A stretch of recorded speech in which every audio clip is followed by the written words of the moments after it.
बिस्मिल्लाहिर्रहमानिर्रहीम। औज़ु बिल्लाहि मिनश्शैतानिर्रजीम। बिस्मिल्लाहिर्रहमानिर्रहीम।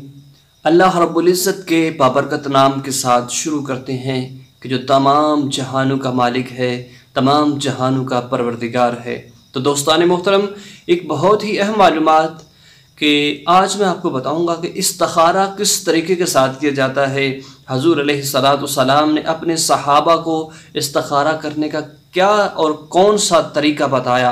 आसान और बहुत ही आसान तरीका आज मैं आपको बताऊंगा कि जब भी आपने कोई कारोबार करना है या फिर आपने किसी जगह पे शादी करनी है या आप साहिब औलाद हैं, बेटी या बेटे का रिश्ता आपने तलाश किया और आप देखना चाहते हैं कि क्या ये बेहतर होगा या नहीं बेहतर होगा, इस्तिखारा करने का तरीक़ाकार क्या है, यही आज आपको बताऊंगा कि हज़ूर_सलाम का खूब फरमान भी है कि ऐ मेरे सहाबा, जब भी कोई काम करो तो इस्तिखारा कर लिया करो। इस्तिखारे के अंदर इंसान को पता चल जाता है कि ये काम मेरे लिए बेहतर होगा या काम मेरे लिए ठीक नहीं है। तो दोस्तान मोहतरम, बहुत सारे हमारे बहन भाई पूछते थे कि इस्तिखारे का तरीका बताओ, इस्तिखारे का तरीका बताओ।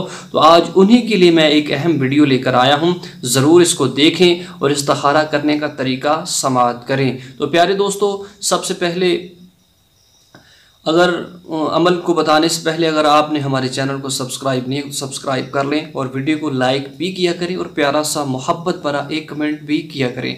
तो दोस्तान मोहतरम, आइए समाअत कीजिए मुकम्मल तरीका इस्तिखारे का कि किस तरीक़ेकार के साथ आपने इस्तिखारा करना है। बहुत ही शॉर्ट वीडियो है, ज़रूर इसको पूरा देखिएगा और समाअत कीजिएगा कि आपने तालीम हासिल करनी है, करें या ना करें, आपने कोई कारोबार करना है उसको किया जाए या उसे परहेज़ किया जाए या उसका मुतबादल कोई तरीका इख्तियार किया जाए, यही आज आपको बताऊंगा। तो दोस्तान मोहतरम, सबसे पहले इस्तिखारे के लिए कम से कम आपने 7 दिन तक लगातार करना है। समाअत कीजिए कि 7 दिन तक आपने इसको लगातार करना है। 7 दिन तक आप इसको नहीं कर सकते तो 3 दिन ज़रूर आपने इसको करना है। 3 दिन करना कैसे है, किस तरह करना है कि नमाज इशा के बाद अकेले तन्हाई के अंदर आपने इसको करना है।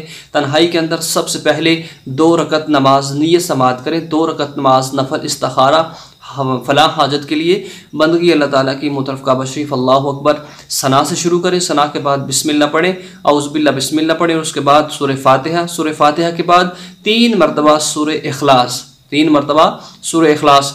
दोनों रखते इसी तरह पढ़नी है। सलाम फेर लेने के बाद अपने हाथों को उठाइए और दुआ करें। किस तरीक़ेकार के साथ करनी है दुआ? इस अंदाज के साथ करनी है कि ऐ मौला, तू ही मालिक है, तू ही खालिक है, तू ही परवरदिगार है, तू ही अलीम बिज़ातिस सदूर है। तू ही बेहतर जानता है कि जो मैं काम कर रहा हूँ ये मेरे लिए बेहतर है या नहीं बेहतर है। मेरे मौला, तू वो है कि जिसे ऊँग नहीं आती, तू अकेला है, तू सुनने वाला है। जो मेरे लबों से, जो मेरी ज़ुबान से अल्फाज निकल रहे हैं, जो मैं कर रहा हूँ, तू बेहतर जानता है। इसी अंदाज, इसी तरीके के कार के साथ कि तमाम तारीफ़ें तेरे लिए हैं, तू तारीफ़ के लायक है, तू अकेला है, तू वहदहु ला शरीक है, तमाम इबादतें तेरे लिए हैं और मैं तुझी से दुआ करता हूँ। तू ही देने वाला है, बस तेरी तरफ रुजू कर रहा हूँ सिद्क़ के दिल के साथ, पक्के इरादे के साथ कि मौला तू सुनने वाला है, अलीम बिज़ातिस सदूर तेरी ज़ात है। तेरी तरफ मैं अपने हाथों को फैलाकर तुझसे दुआ कर रहा हूँ कि मौला, जो मैं फ़लाँ काम शुरू कर रहा हूँ, क्या ये मेरे लिए बेहतर है या नहीं बेहतर। इसी तरह दुआया इल्तजा के साथ अल्लाह के हुज़ूर अपने आँखों से आंसू बहाकर, हो सके तो आंसू आएँ तो इस तरीके के साथ कार के साथ दुआ करें। कोशिश करें कि अगर अरबी के अंदर आपको आता है तो अरबी वाला पढ़ लें, अगर नहीं अरबी वाला आता तो इस तरीके कार के साथ भी आप पढ़ सकते हैं। उसके बाद आपने सो जाना है। 3 दिन अगर हो सके तो लगातार करें, यानी तो 7 दिन आप लाजमी करें। तो प्यारे दोस्तों, 3 या 7 दिन के अंदर अंदर आपको पता चल जाएगा कि क्या ये काम मेरे लिए बेहतर है या नहीं बेहतर। तो प्यारे दोस्तों, यही आसान तरीका है। इसी तरीक़ेकार के साथ आपने इस्तिखारा करना है। इंशाल्लाह जो भी आप काम कर रहे हैं उसका आपको बेहतर से बेहतरीन अल्लाह रब्बुल इज़्ज़त की तरफ से उसका जो है आपको पता चल जाएगा, इशारा हो जाएगा ख्वाब के अंदर, नींद के अंदर। अल्लाह रब्बुल इज़्ज़त की बारगाह से जब आपको इशारा हो जाए आपने रिश्ता करना है या नहीं करना, फिर आप ख्वाब की जो भी आपको ख्वाब आए उसकी ताबीर देख लें। ताबीर जैसी भी हो आप किसी से पूछ सकते हैं, किसी आलिम दीन से। तो अल्लाह रब्बुल इज़्ज़त हम सब को हज़ूर के सहाबा के नक्श कदम पर चलने की तौफ़ीक़ अता फ़रमाए। आमीन। वाखिर दअवाना अनिल हम्दुलिल्लाहि रब्बिल आलमीन।